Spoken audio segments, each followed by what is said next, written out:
ನಿಮಗೆ ಬಂದಿರುವಂತಹದ್ದು 2 of sorts ಬಂದಿದೆ. ಕೆಲವೊಂದು ಇಂಡಿಸಿಷನ್ ಅಲ್ಲಿ ಇರುವಂತಹದ್ದು, ಯಾವುದೇ ರೀತಿಯ ಡಿಸಿಷನ್ ಅನ್ನ ಮಾಡಕ್ ಆಗ್ದಿರಾ ಅಥವಾ ಕೆಲವೊಂದು ಡಿಸಿಷನ್ ಮಾಡ್ದಿರಾ ನೀವು ಸುಮ್ಮನೆ ಇರುವಂತಹದ್ದು ರೆಪ್ರೆಸೆಂಟ್ ಆಗ್ತಾ ಇದೆ ಬಾಟಮ್ ಆಫ್ ದ ಡಕ್ ಅಲ್ಲಿ.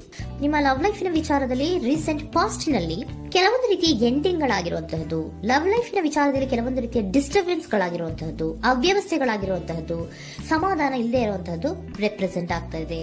ಯಾಕೆ ಅಂದ್ರೆ ಲವ್ ಲೈಫಿನ ವಿಚಾರದಲ್ಲಿ ಯಾವುದೇ ರೀತಿಯ ಪಾಸಿಟಿವ್ ಬದಲಾವಣೆಗಳು ಆಗುತ್ತಾ ಅನ್ನುವಂತಹದ್ದು ನೀವು ಪಾಸ್ಟ್ನಲ್ಲಿ ನೀವು ನಿಮ್ಮ ಲವ್ ಲೈಫಿನಲ್ಲಿ ನೀವು ಆಲೋಚನೆಯನ್ನ ಮಾಡಿದ್ದೀರಿ, ಕೆಲವೊಂದು ಬದಲಾವಣೆಗಳಾಗುವಂತ ಸಾಧ್ಯತೆಗಳಿದೆಯಾ ಅಂತ. ಆದ್ರೆ ಎಂಡಿಂಗ್ ಗಳಾಗಿರುವಂತಹದ್ದು ಯಾವುದೇ ರೀತಿಯ ಸರಿ ಹೋಗ್ತಿಲ್ದೇ ಇರುವಂತಹದ್ದು ರೆಪ್ರೆಸೆಂಟ್ ಆಗ್ತಾ ಇದೆ. ತುಂಬಾ ಆಲೋಚನೆಯನ್ನ ಮಾಡಿರುವಂತಹದ್ದು ನಿಮ್ಮ ಲವ್ ಲೈಫಿನ ವಿಚಾರವಾಗಿ ನಿದ್ರಾಹೀನತೆಗಳಾಗಿದೆ.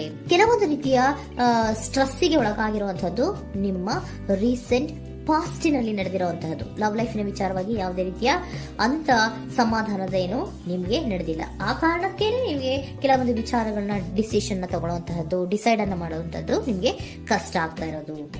ನೀವು ಪ್ರೆಸೆಂಟ್ ಸಿಚುಯೇಷನ್ ಅಲ್ಲಿ ಬರುವಂತಹ ಆಫರ್ಗಳನ್ನ ನೀವು ಏನ್ ಮಾಡ್ತಾ ಇದ್ದೀರಾ ಅಂದ್ರೆ ರಿಜೆಕ್ಟ್ ಮಾಡ್ತಾ ಇದ್ದೀರಾ ಅಥವಾ ಮಿಸ್ ಮಾಡ್ಕೋತಾ ಇದ್ದೀರಾ. ಕೆಲವೊಂದು ಆಪರ್ಚುನಿಟೀಸ್ ಗಳು ಬಂದ್ರೂ ಕೂಡ ಅದರ ಬಗ್ಗೆ ನೀವು ಕರೆಕ್ಟ್ ಆಗಿ ಗಮನವನ್ನ ಕೊಡ್ತಾ ಇಲ್ಲ. ಯಾಕೆ ಕೊಡ್ತಾ ಇಲ್ಲ? ನಿಮ್ಗೆ ಗೊತ್ತಾಗ್ತಿಲ್ಲ ಏನ್ ಮಾಡ್ಬೇಕು. ಅದಕ್ಕೋಸ್ಕರ ನೀವೇನ್ ಮಾಡ್ತಿದ್ದೀರಾ, ಎಂಡಿಂಗ್ ಆದಂತಹ ಆಫರ್ಗಳಿರ್ಬೋದು ಅಥವಾ ಬೇರೆ ಯಾವುದೇ ಆಫರ್ಗಳಿರ್ಬೋದು ಬಂದ್ರೆ ಅದನ್ನ ನೀವು ಗಮನನೇ ಕೊಡದೇ ಇರುವಂತಹದ್ದು. ಯಾವುದೋ ಕೆಲವು ವಿಚಾರ ನಿಮ್ಮ ಲವ್ ಲೈಫಿನ ವಿಚಾರವಾಗಿ ಕೆಲವೊಂದು ರೀತಿಯ ಮತ್ತಷ್ಟು ಮುಟ್ಟೋದು ಅಂದ್ರೆ ರಿವ್ಯಾಲ್ಯೂಯೇಷನ್ ಅನ್ನ ಮಾಡ್ತಾ ಇರುವಂತಹದ್ದು ಪ್ರೆಸೆಂಟ್ ಆಗ್ತಾ ಇದೆ. ಪ್ರೆಸೆಂಟ್ ಅಲ್ಲಿ ನಾನು ಯಾವುದೇ ಆಫರ್ ಅನ್ನ ತಗೊಳ್ಳುವಂತ ಸ್ಥಿತಿಯಲ್ಲಿ ಇಲ್ಲ ಅನ್ನುವಂತ ರೀತಿಯಲ್ಲಿ ನೀವು ಆಫರ್ಗಳನ್ನ ಮಿಸ್ ಮಾಡ್ಕೊಳ್ಳುವಂತಹದ್ದು ಅಥವಾ ರಿಜೆಕ್ಟ್ ಮಾಡುವಂತಹದ್ದು ರೆಪ್ರೆಸೆಂಟ್ ಆಗ್ತಾ ಇದೆ.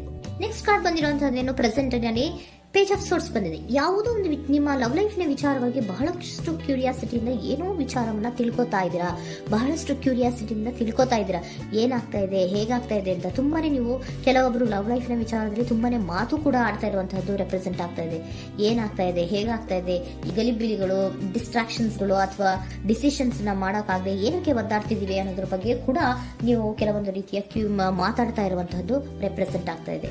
ಯಾವಾಗ ಕೆಲವೊಂದು ವಿಚಾರಗಳಲ್ಲಿ ನೀವು ಮಾತಾಡಿ ಕ್ಲಿಯರ್ ಅನ್ನ ಮಾಡ್ಕೊಂತೀರೋ ಆಗ ನೀವು ಕೆಲವೊಂದು ರೀತಿಯ ಆಕ್ಷನ್ಸ್ ಗಳನ್ನ ತಗೋಬೇಕು ಅನ್ನೋಂಥ ನಿರ್ಧಾರವನ್ನ ಮಾಡಿರುವಂತದ್ದು. ಆಫರ್ಗಳು ಬಂದ್ರೂ ಕೂಡ ರೆಫ್ಯೂಸ್ ಮಾಡ್ತೀರಾ. ಆದ್ರೆ ಏನೀಗ ಹಿಂದೆ ಪಾಸ್ಟಿನಲ್ಲಿ ನಡೆದಿತ್ತೋ ಅದು ಯಾಕಾಯ್ತು, ಏನಕ್ಕೆ ಹಂಗಾಯ್ತು ಅನ್ನೋದ್ರ ಬಗ್ಗೆ ಕೂಡ ನೀವು ಮಾತಾಡುವಂತ ಸಾಧ್ಯತೆಗಳು ರೆಪ್ರೆಸೆಂಟ್ ಆಗ್ತಾ ಇದೆ ಪ್ರೆಸೆಂಟಿನಲ್ಲಿ. ಆಮೇಲೆ ನೀವು ಮಾತಾಡಿದ್ಮೇಲೆ ಕೆಲವೊಂದು ರೀತಿಯ ನಿರ್ಧಾರಗಳನ್ನ ಮಾಡುವಂತಹದ್ದು. ನೈಟ್ ಆಫ್ ವೈಂಡ್ಸ್ ಬಂದಿದೆ. ಸೊ ಆವಾಗ ನೀವು ನಿಮ್ಮ ಕೆಲವೊಂದು ವಿಚಾರಗಳಲ್ಲಿ ಕ್ಲಾರಿಟಿಗೆ ಬಂದ್ಮೇಲೆ ನಿಮ್ಮ ಲವ್ ಲೈಫಿನ ವಿಚಾರದಲ್ಲಿ ಕೆಲವೊಂದು ಆಕ್ಷನ್ ಗಳನ್ನ ತಗೊಳ್ಳುವಂತಹದ್ದು ರೆಪ್ರೆಸೆಂಟ್ ಆಗ್ತಾ ಇದೆ. ಹಾಗೆ ಏನ್ ಆಕ್ಷನ್ಸ್ ಗಳನ್ನ ತಗೋತೀರಾ? ಈಗ ಕೆಲವೊಂದು ರೀತಿಯ ಆಫರ್ಗಳನ್ನ ನೀವು ಬಂದಂತಹ ಆಫರ್ಗಳನ್ನ ನೀವು ಏನ್ ಮಾಡಿದೀರಾ, ರೆಫ್ಯೂಸ್ ಅನ್ನ ಅಟ್ ಪ್ರೆಸೆಂಟ್ ಅಲ್ಲಿ ಮಾಡಿದ್ದೀರಾ. ಈಗಲೂ ಕೂಡ ನೀವು ಬಂದಂತಹ ಆಫರ್ ಅನ್ನ ನೀವೇನ್ ಮಾಡ್ತೀರಾ, ರೆಫ್ಯೂಸ್ ಅನ್ನ ಮಾಡ್ತೀರಾ ಅಥವಾ ರಿಜೆಕ್ಟ್ ಅನ್ನ ಮಾಡ್ತೀರಾ. ಯಾಕೆ?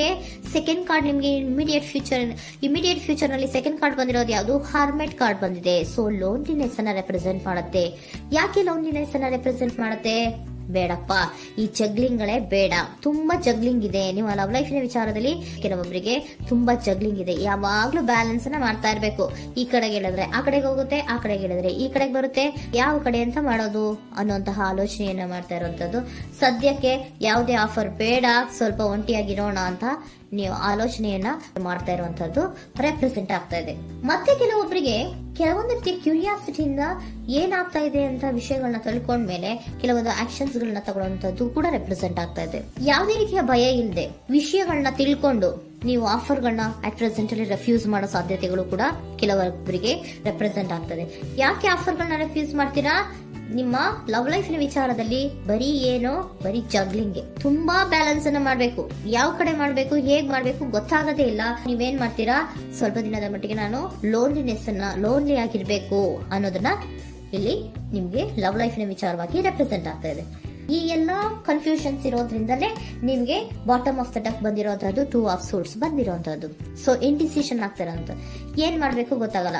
ಅದಕ್ಕೇನೆ ನೀವು ಇಲ್ಲಿ ಕುತ್ಕೊಂಡ್ಬಿಟ್ಟಿದ್ದೀರಾ, ನನ್ನ ಲವ್ ಲೈಫ್ ನ ವಿಚಾರವಾಗಿ ಯಾವ ನಿರ್ಧಾರವನ್ನ ಮಾಡಬೇಕು ಅನ್ನುವಂತಹ ಆಲೋಚನೆಯನ್ನ ಮಾಡ್ತಾ ಇರುವಂತದ್ದು, ಹಾಗೇನೆ ಮಾಡುವಂತದ್ದು ನಿಮ್ಗೆ ರೆಪ್ರೆಸೆಂಟ್ ಆಗ್ತಾ ಇರೋದು. ಕೆಲವೊಬ್ರು ರೆಫ್ಯೂಸ್ ಅನ್ನ ಮಾಡಿ ಮುಂದೆ ಹೋಗುವಂತ ಸಾಧ್ಯತೆಗಳು ಇರುವಂತಹದ್ದು, ಮತ್ತೆ ಕೆಲವೊಬ್ರು ಆಫರ್ ಗಳನ್ನ ಬರುವಂತದನ್ನ ಬ್ಯಾಲೆನ್ಸ್ ಅನ್ನ ಮಾಡಬೇಕು, ಜಗ್ಲಿಂಗ್ ಅನ್ನ ಮಾಡಬೇಕು, ಸದ್ಯದ ಮಟ್ಟಿಗೆ ಒಂಟಿಯಾಗಿ ಇರೋಣ ಅಂತ ಆಲೋಚನೆಯನ್ನ ಮಾಡ್ತಾ ಇರುವಂತದ್ದು ರೆಪ್ರೆಸೆಂಟ್ ಆಗ್ತಾ ಇದೆ. ನಿಮಗೆ ಏಂಜಲ್ ಗೈಡೆನ್ಸ್ ಏನ್ ಕೊಡ್ತಾ ಇದ್ದಾರೆ, ಡೋಂಟ್ ಸ್ಟಾಪ್.